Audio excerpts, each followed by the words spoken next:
it doesn't take a stand. Usually directors of the thing could take a stand, but it just documents life across all sections of society at that particular time in 87 when it was made, and it just shows life as any city would have. In fact, if you expand it and not make it particular to Hyderabad, this is the documentation of life in any city of a kind of a human habitation. The various kind of people which go to make a city. After all, this question has been asked several times by historians and philosophers and intellectuals. What really is a city? What makes the city what it is? So I would take that stand here. Heritage is something which is close to my heart, but probably the others have spoken quite a bit about it. And we all know what is happening. So what really is a city is what I can see through this film. In fact, if you see the city in history, we call it 400 years old is Hyderabad. Then it is documented history, I think. Maybe there were habitations even before that. And this film is made 25 years back. So I was trying to sit there and project what Hyderabad would be 25 years hence if a film was made today. I'm sure, I think I'd request Mr. Narsing to make a film today, roughly 25 years after this film is made. Probably the same places and the same kind of people whom he has covered here.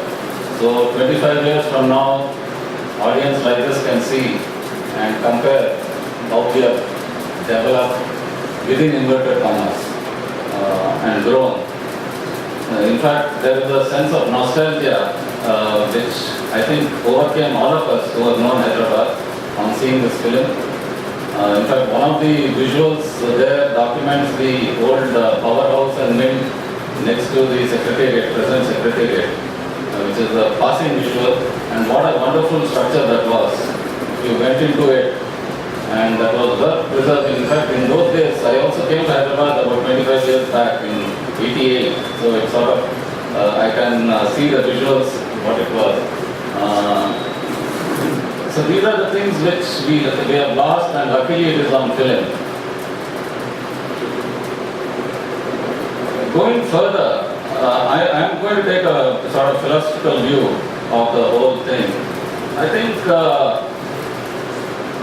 what we have to have is a kind of a humanistic city more than anything else. It could be beautiful, it could be ugly. That is a kind of a judgment.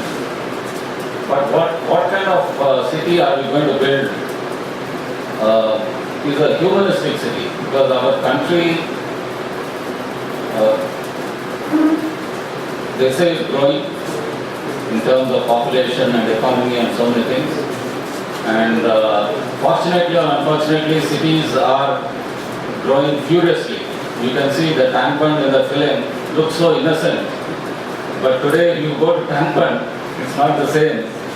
Every place in that film looks innocent, is a word I am trying to capture the spirit. And innocent is the word which comes to me. So 25 years from now, probably today's city will look innocent. What will happen after metro rail and all, we don't know. But that spirit should be there. I was in Calcutta recently. Again, I studied in Calcutta 40 years back. So I went back to Calcutta almost after 30, 40 years. And I could still feel the spirit of Calcutta. It's just a feeling in the streets, in the people, in the architecture. There is a kind of a spirit. So I wish Hyderabad doesn't lose that spirit. I am not able to define it very precisely, because these things cannot be defined. It can only be fed. So maybe that's the word, TRC. So I only wish that Hyderabad doesn't lose that spirit of what it is.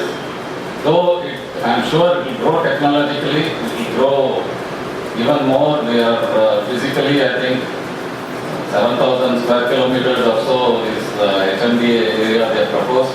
So it's going to be a massive agglomeration, but ultimately the city should be humanistic and it should not lose its spirit. I would like to say this few words and pass on the mic.